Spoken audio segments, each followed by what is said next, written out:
El Rolex de mi padre era mi única herencia. Mi propia madre se lo dio a su nuevo hijo. Pero el dueño de la tienda me llamó, joven, el secreto que su padre escondía aquí dentro vale más que su casa. Mi nombre es Kael Vargas y tengo 35 años. Hace 3 meses, mi vida se partió en dos. Mi padre, Damián, el pilar de mi existencia, el hombre cuya integridad era tan sólida como el concreto que usaba en sus proyectos, se fue por un infarto fulminante. No hubo despedidas, no hubo últimas palabras. Solo un silencio abrumador que se instaló en el centro de mi pecho y se negó a irse. Soy ingeniero de proyectos, como él. Me enseñó a amar la precisión, la lógica de las estructuras, la belleza de un plano bien ejecutado. Pero no me preparó para esto, para el caos de la pena, para la estructura colapsada de una vida sin él. Y en medio de ese derrumbe, me aferraba a lo único tangible que me quedaba de su legado, su reloj. Un Rolex Datejust de acero, modelo de 1985. No era solo un objeto, era el tiempo que pasamos juntos, las lecciones que me dio, el peso de su mano en mi hombro. Era todo lo que tenía. Y me lo arrebataron. No unos ladrones en la calle. No unos extraños. La traición vino del lugar que se suponía era mi refugio, mi propia madre. Para entender por qué ese reloj era mi ancla, tienen que viajar conmigo 15 años atrás. Yo era un adolescente torpe de 16, ahogándome en un problema de física que parecía imposible. La frustración me quemaba por dentro, una impotencia ácida que me hacía querer lanzar los libros por la ventana. Mi padre entró en mi habitación sin hacer ruido. No me preguntó qué me pasaba, él ya lo sabía. Simplemente se sentó a mi lado, el olor familiar a café y papel de planos flotando a su alrededor. Observó las ecuaciones garabateadas en mi cuaderno por un minuto que pareció una eternidad. Un problema complejo no se resuelve de frente, Kael, dijo al fin, su voz era tranquila, una viga de acero en medio de mi caos. Lo rodeas. Lo observas desde todos los ángulos. Busca su punto más débil. Se quitó el Rolex y lo puso sobre la mesa, junto a mis torpes ecuaciones. El metal pulido brillaba bajo la luz de la lámpara. Mira, me dijo, girando la corona con una delicadeza que contradecía sus manos fuertes y callosas. Un ingeniero no solo construye cosas, Kael. Construye confianza. Cada pieza de este reloj, y señaló el mecanismo visible a través de un pequeño folleto que guardaba, confía en la otra para funcionar. Cientos de engranajes y resortes diminutos, cada uno con una función precisa, moviéndose en perfecta armonía. Si uno solo falla, si uno solo se desvía una fracción de milímetro, todo el sistema colapsa. Es un sistema de integridad. Hizo una pausa, y sus ojos, usualmente analíticos, se llenaron de una calidez que reservaba para momentos como este. Nunca lo olvides. Tu integridad es lo único que nadie te puede quitar. Puedes perder dinero, trabajos, hasta el amor, pero tu palabra, tu ética, eso es el cimiento sobre el cual construyes tu vida. Sin eso, eres solo un edificio hueco esperando derrumbarse. Luego, hizo algo que nunca había hecho. Me tomó la muñeca y me abrochó su reloj. El peso del acero se sintió abrumador, frío y extrañamente reconfortante. Era demasiado grande para mí, pero en ese momento, sentí que había heredado algo más que un objeto. Había heredado un principio, un código de conducta. Ese era el reloj. No era oro ni diamantes. Era una lección de vida hecha de acero inoxidable. Ahora, de vuelta al presente. Mi madre, Ximena, ya no era la mujer que recordaba de mi infancia. Desde que se casó con Lisandro 5 años después de su divorcio de papá, algo en ella se había apagado. O quizás, se había encendido de una manera diferente. Lisandro era un empresario de autos seminuevos, un hombre cuya riqueza era tan ruidosa como sus camisas de seda. Vivían en una fortaleza de cristal y mármol en Lomas de Chapultepec, un mundo tan ajeno a la modesta casa en Narvarte donde crecí. Y luego estaba Tadeo, el hijo de Lisandro. A sus 38 años, Tadeo era la definición de un parásito carismático.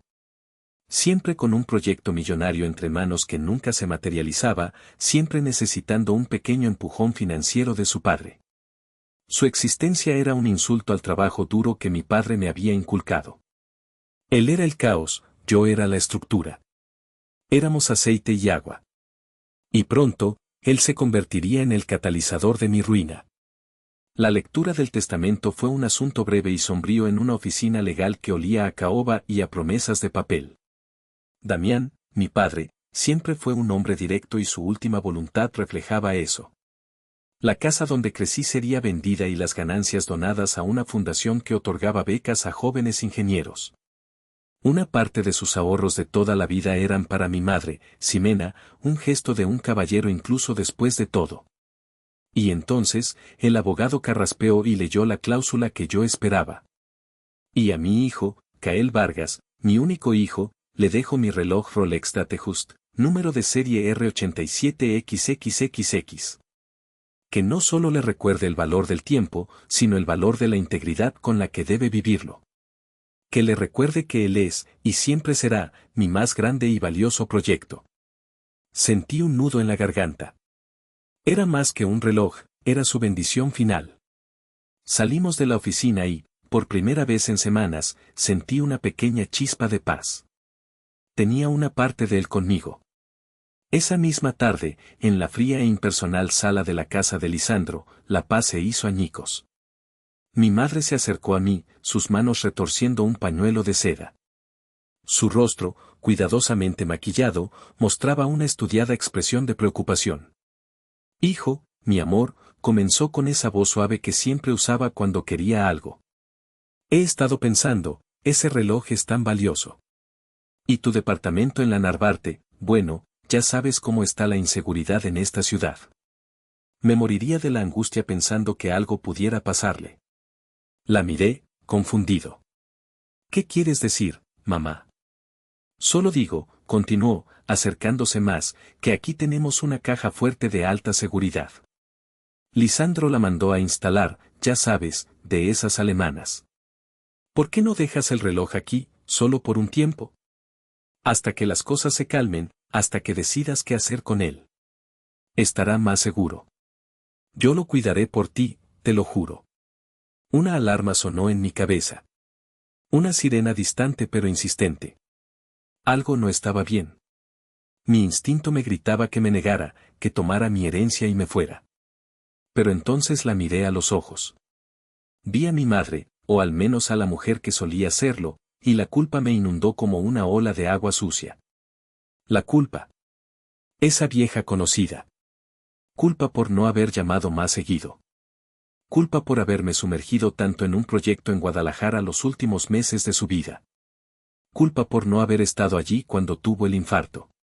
¿Cómo podía ahora, después de todo eso, negarle esta pequeña petición? ¿Cómo podía ser el hijo que le causara más estrés en medio de su propio duelo? Está bien, mamá, dije, y las palabras se sintieron como ceniza en mi boca. Confío en ti. Ella me sonrió, un alivio demasiado rápido cruzando su rostro. Me dio un beso en la mejilla que se sintió extrañamente frío. Fui a mi auto, saqué la caja de madera de nogal que contenía el reloj, y se la entregué. Vi cómo la tomaba, cómo sus dedos se cerraban sobre el legado de mi padre. Ese fue mi error. El error crucial. El momento en que, por evitar un conflicto, abrí la puerta al infierno. Entregué el último vestigio de la integridad de mi padre a las manos que, sin saberlo yo, ya estaban manchadas de codicia. Un mes después, el dolor seguía siendo una presencia constante, pero la rutina del trabajo me ofrecía un respiro. La lógica de los planos y los presupuestos era un bálsamo para el caos de mis emociones. Hasta que llegó el recordatorio en mi calendario, cena con mamá. Lo que en realidad significaba, noche de tortura en la fortaleza de Lisandro. Llegué puntualmente a las 8. La casa, como siempre, me recibió con su opulencia gélida. Mármol por todas partes, arte moderno que parecía gritar su precio desde las paredes, y un silencio que ninguna cantidad de música ambiental podía llenar. Lisandro me saludó con una palmada en la espalda que se sintió más como una evaluación que como un gesto de afecto. Kael, campeón. qué bueno que llegas. Sírvanle un whisky al muchacho, le ordenó a una empleada, asumiendo que yo bebería lo mismo que él. La cena fue un desfile de la arrogancia de Tadeo. Había abandonado su última idea fallida, una línea de ropa urbana de lujo, y ahora estaba obsesionado con un nuevo plan maestro. Es una genialidad, se los digo, proclamó, agitando un tenedor con un trozo de filete. Voy a importar autos clásicos de nicho desde Europa. Porsches de los 70, Alfas de los 60. Los restauro aquí con mano de obra barata y los vendo en Estados Unidos por el triple. Es una mina de oro. Lisandro lo miraba con un orgullo desmedido. Ese es mi muchacho. Pensando en grande, siempre un paso adelante. Hay que arriesgar para ganar, no como otros que se conforman con un sueldo seguro y una vida predecible. Su mirada se desvió hacia mí por una fracción de segundo, pero fue suficiente. La indirecta fue tan sutil como un martillazo. Suena como un negocio con muchos riesgos y que requiere un capital inicial muy fuerte, comenté, intentando mantener un tono neutral. La logística de importación, los impuestos, encontrar las piezas originales, no es sencillo. Tadeo soltó una risa condescendiente. Por favor, Kael. Esto es un negocio de alto nivel, con visión. Dudo que lo entiendas. Esto no se aprende en la universidad sacando dieces. Se necesita instinto, algo que no te dan con un título de ingeniero. Mi madre intervenía de vez en cuando con comentarios vacíos como que emocionante, cariño o siempre has sido tan creativo, Tadeo. Durante toda la cena, noté que evitaba mi mirada. Si nuestros ojos se cruzaban, sonreía nerviosamente y desviaba la vista hacia su plato. La alarma en mi cabeza, aquella que había sonado el día que le di el reloj, comenzó a sonar de nuevo, esta vez más fuerte. Algo estaba fundamentalmente mal. La forma en que Lisandro y Tadeo hablaban de capital inicial y la manera en que mi madre rehuía mi presencia, una náusea helada comenzó a subir por mi esófago. Pero no tenía pruebas, solo un presentimiento terrible, una grieta en los cimientos de mi confianza. Después de la cena, Lisandro y Tadeo se retiraron al estudio con el pretexto de revisar unos prospectos. Mi madre insistió en que me quedara para el café, su nerviosismo era casi palpable. Me disculpé para ir al baño, pero en lugar de ir allí, sentí un impulso irresistible de caminar por el pasillo hacia el estudio. La puerta de madera maciza estaba entreabierta, una pequeña rendija de oscuridad. Me detuve, conteniendo la respiración.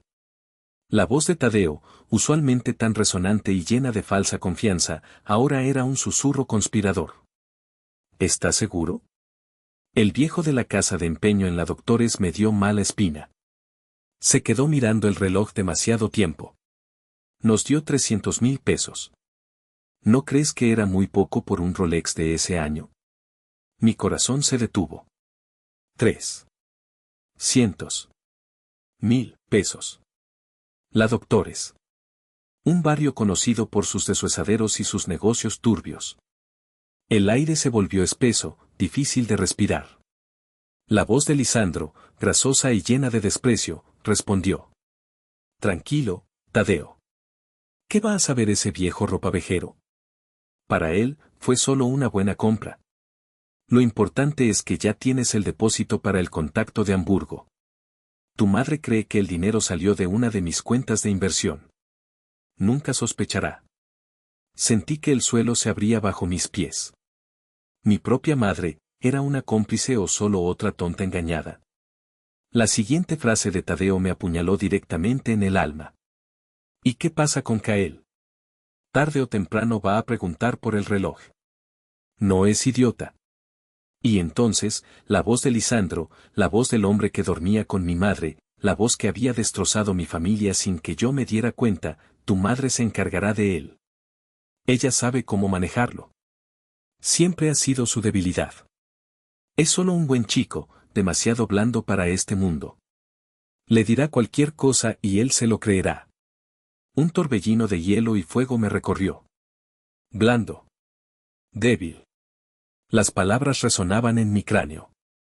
La traición no era solo el acto de vender el reloj. Era el cálculo. El desprecio.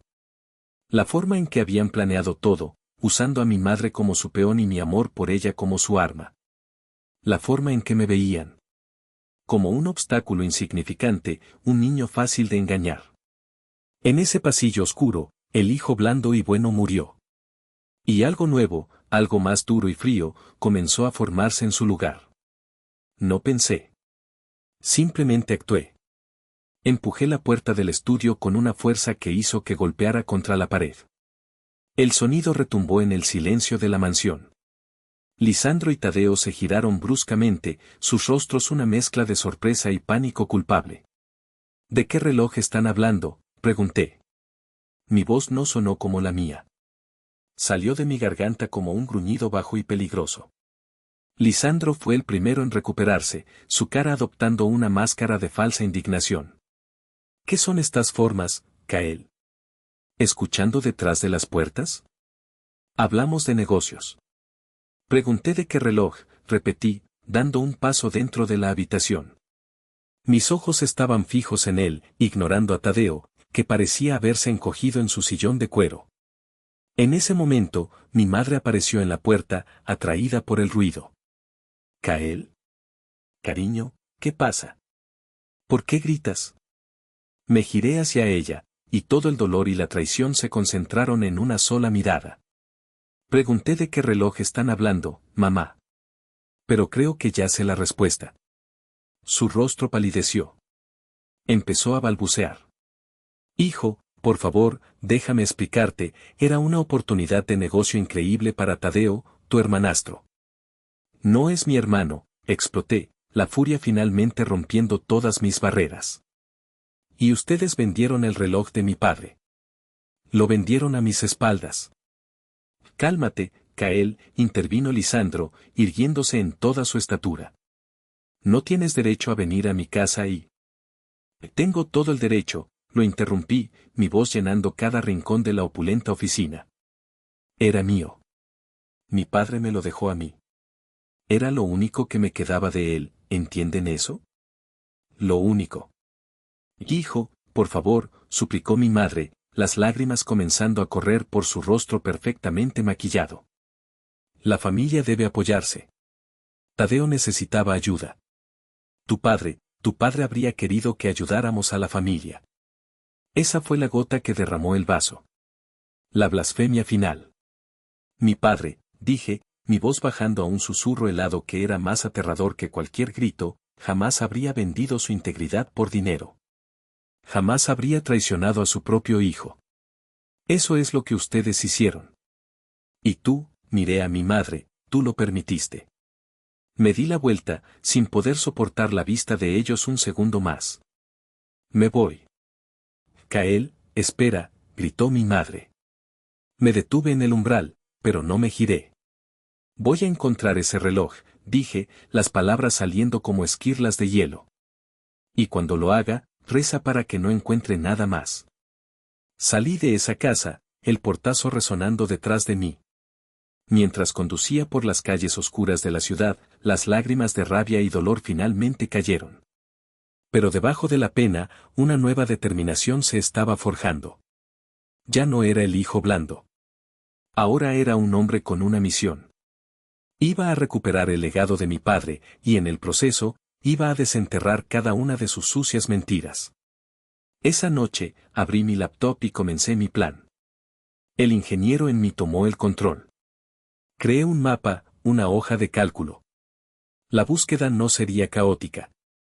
Sería metódica. Precisa. Implacable. Las siguientes 2 semanas fueron un descenso a un infierno personal. Me tomé días de vacaciones en el trabajo, inventando una excusa sobre una tubería rota. Mi jefe, un buen hombre, me miró con preocupación pero no hizo preguntas. Los días se convirtieron en un borrón de fachadas polvorientas y luces de neón parpadeantes. Casas de empeño, bazares de antigüedades, joyerías de segunda mano. Desde el centro histórico hasta la Doctores, Tepito y la Lagunilla. Mi hoja de cálculo se llenaba de negativo. Mi mapa se llenaba de marcadores rojos. Cada no, joven, no hemos visto nada así era un pequeño golpe. Algunos dueños de tiendas me miraban con sospecha, otros con lástima. Les mostraba una foto del reloj en mi teléfono, describiendo un pequeño arañazo casi invisible en el cierre, una imperfección que solo yo conocía. Causada cuando papá me enseñaba a cambiar una llanta y golpeó el reloj contra el rin. Mi amigo, Iker, me llamaba todas las noches. ¿Algo?, preguntaba. Nada, respondía yo, mi voz cada vez más ronca. Kael, esto te está consumiendo, me dijo una noche. Legalmente, es complicado. Le diste a tu madre el consentimiento implícito para guardarlo. Probar el robo será casi imposible. Quizás deberías dejarlo ir. No puedo, Iker, le respondí, mirando la foto de mi padre en mi escritorio. No se trata solo del reloj. Se trata de no dejar que ellos ganen. No dejar que su versión de la historia sea la única que quede. Estaba en mi punto más bajo. Sentado en mi coche, aparcado frente a la última tienda de mi lista, sintiendo el peso de la derrota. El dinero que tenía para mis vacaciones se estaba agotando en gasolina y cafés baratos. La esperanza se había reducido a una brasa moribunda. Fue entonces cuando mi teléfono sonó. Un número desconocido. Dudé en contestar. Podría ser otra llamada de un cliente del trabajo. Pero algo me impulsó a deslizar el dedo por la pantalla. Bueno. Una voz de hombre, mayor, grave y cansada, respondió. ¿Hablo con el joven Kael Vargas? ¿Hijo de Damián Vargas? Mi pulso se aceleró. Sí, soy yo. ¿Quién habla? Mi nombre es Isidoro, dijo la voz. Soy dueño de Empeños La Confianza, en la colonia Doctores. Creo que usted y yo tenemos que hablar sobre un reloj Rolex. El mundo a mi alrededor pareció detenerse. La brasa moribunda de esperanza estalló en una llama. La venta de ese reloj nunca me dejó tranquilo, continuó Isidoro, como si leyera mi mente. Hay algo en la mirada de un hombre que vende el legado de su padre que no me gusta. Hice unas preguntas, busqué el obituario del dueño original y encontré su nombre. Venga a mi tienda, joven. Hay algo que su padre no quería que ellos encontraran. La tienda de Isidoro no se parecía en nada a las otras que había visitado. Era pequeña y estaba abarrotada, pero todo estaba limpio y ordenado. Olía a aceite de pulir y a papel viejo, el olor a historias olvidadas. Isidoro era un hombre de unos 70 años, con lentes gruesos y unas manos que habían visto décadas de trabajo. Me observó por encima de sus gafas mientras yo entraba. Joven Vargas, dijo a modo de saludo. Lo estaba esperando. Sin más preámbulos, se agachó y sacó una caja de debajo del mostrador. Mi corazón dio un vuelco.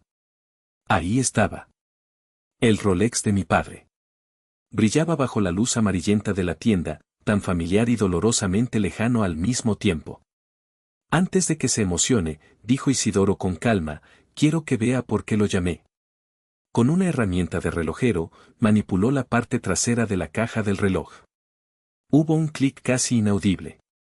Una diminuta sección de la tapa se deslizó, revelando un compartimento secreto del tamaño de una uña. Estos modelos antiguos a veces los tenían, explicó. Para microfilms, veneno, cosas de espías.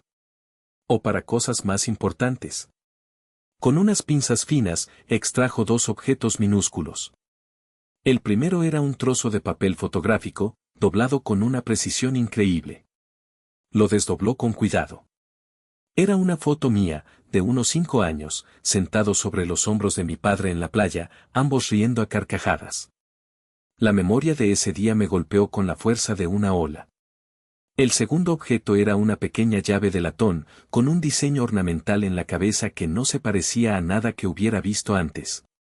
Tenía grabado un pequeño logo, las iniciales, BM, dentro de un círculo. Banco Nacional, dijo Isidoro, confirmando mis pensamientos. De las sucursales viejas. Esto abre una caja de seguridad. Me entregó el reloj, la foto y la llave.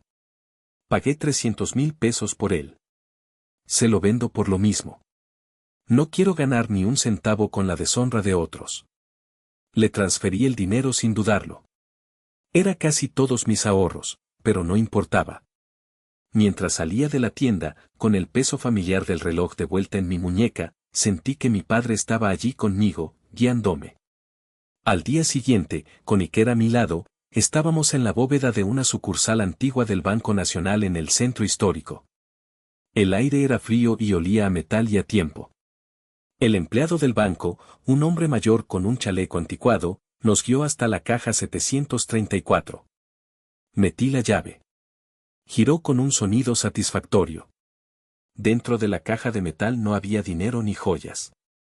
Solo una caja de madera de nogal, pulida y pesada, con las iniciales de mi padre grabadas en una placa de plata, DV. Con las manos temblorosas, la abrí.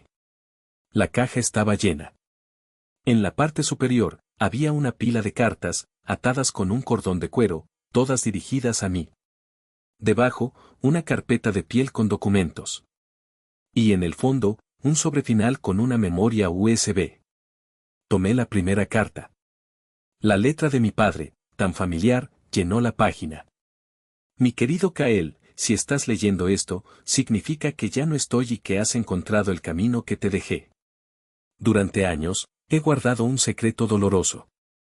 Leí carta tras carta, allí mismo, en la sala de consultas del banco. Mi padre detallaba cómo había descubierto que Lisandro, usando información personal que mi madre le contaba inocentemente sobre los proyectos de la firma de ingeniería donde papá trabajaba, había saboteado sistemáticamente una licitación multimillonaria.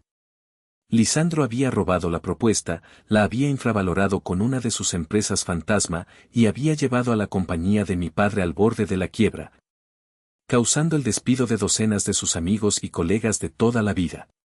Los documentos en la carpeta eran la prueba, correos electrónicos filtrados, contratos, estados de cuenta. La evidencia de una traición metódica y cruel.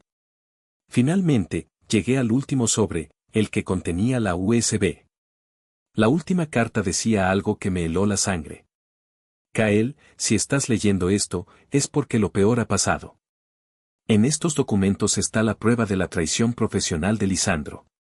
Pero en esta USB, está la verdad completa. La razón de su desesperación. Es un arma peligrosa, hijo. Mucho más de lo que imaginas. Úsala con sabiduría y solo cuando no tengas otra opción. Te quiero, papá. Sostuve la pequeña pieza de plástico en mi mano. Tenía la prueba del sabotaje, un acto despreciable por sí mismo. Pero, ¿cuál era la verdad completa? ¿Qué secreto podía ser más peligroso que todo lo que acababa de leer? La pregunta quedó flotando en el aire silencioso de la bóveda, cargada de una promesa de destrucción. Esa misma noche llamé a mi madre. Necesito que estén todos en casa mañana a las 7. Lisandro, Tadeo y tú. He descubierto el secreto de papá. El que vale más que su casa. Y colgué antes de que pudiera responder. Llegué a la mansión de Polanco a las 7 en punto. No toqué el timbre. Usé mi vieja llave. Entré en la sala donde los tres me esperaban. Lisandro de pie junto a la chimenea apagada, con un vaso de whisky en la mano, Tadeo hundido en un sofá, y mi madre sentada en el borde de una silla, la ansiedad marcada en su rostro. Llevaba puesto el Rolex. Su peso en mi muñeca era un recordatorio constante de por qué estaba allí. Coloqué mi laptop sobre la mesa de centro de mármol. Qué bueno que están todos, dije con una calma que no sentía. Mi corazón latía con la fuerza de un martillo de construcción. ¿Qué es este drama ahora, Kael?, espetó Lisandro. Tu madre dice que tienes algo importante que decir. Lo tengo, respondí. Abrí un maletín y saqué la caja de nogal. La puse sobre la mesa. Luego saqué la pequeña foto de mi padre y yo, y la llave. Esto es lo que se perdieron cuando vendieron un reloj viejo, por 300,000 pesos. Comencé a exponer los hechos. Con la precisión de un ingeniero presentando un proyecto, les mostré las cartas de mi padre. Les leí extractos de los correos electrónicos que probaban el sabotaje. Vi el color desaparecer del rostro de Lisandro. Vi la comprensión y el horror amanecer en la cara de mi madre. Eso es mentira. Puras calumnias de un hombre resentido, gritó Lisandro, pero su voz carecía de convicción. eran solo negocios. Él fue débil y yo fui más listo. Negocios, respondí, mi voz goteando desprecio. Destruiste la vida de docenas de familias. Traicionaste la confianza de la mujer que te abrió su casa, dije mirando a mi madre. Pensé que lo habías hecho por envidia, por pura maldad. Pero papá me dijo que había algo más. Fue entonces cuando saqué la USB. Me dijo que aquí estaba la razón de tu desesperación. La conecté a mi laptop. La pantalla cobró vida, y la proyecté en la enorme televisión de la pared. Nadie respiraba. Abrí el primer archivo. Era un estado de cuenta. No de un banco, sino de un corredor de apuestas ilegal. Mostraba una deuda de más de 5 millones de pesos a nombre de Lisandro. Abrí otro archivo. Fotos. Lisandro en un casino clandestino. Abrí un último archivo. Eran grabaciones de audio. Amenazas de los prestamistas. El sabotaje no fue por ego, Lisandro, dije, mientras las pruebas de su vida secreta llenaban la pantalla. Fue para conseguir un contrato a cualquier costo para pagar tus deudas de juego. Estabas acabado. Y usaste a mi madre y el legado de mi padre para intentar salvarte. El silencio que siguió fue absoluto, pesado, sofocante. Lisandro se derrumbó en un sillón, su rostro era una máscara de cera. Tadeo miraba a su padre como si nunca lo hubiera visto. Y mi madre sollozaba en silencio, las lágrimas trazando surcos en su maquillaje. La verdad completa, el arma peligrosa de la que hablaba mi padre, había detonado en medio de su sala de estar. Ahora, dije, apagando la pantalla y devolviendo la sala a la penumbra. Vamos a hablar de cómo van a arreglar esto. Mis demandas fueron claras. Los 300,000 pesos por el reloj. 2 millones de pesos para un fondo de pensiones para los empleados que Lisandro había perjudicado. Y una confesión completa, sin excusas, a mi madre. Lisandro, derrotado, aceptó todo. Sabía que la alternativa era la ruina total, quizás incluso la cárcel o algo peor a manos de sus acreedores. Un año después, el paisaje de mi vida es irreconocible. Mi madre se divorció de Lisandro.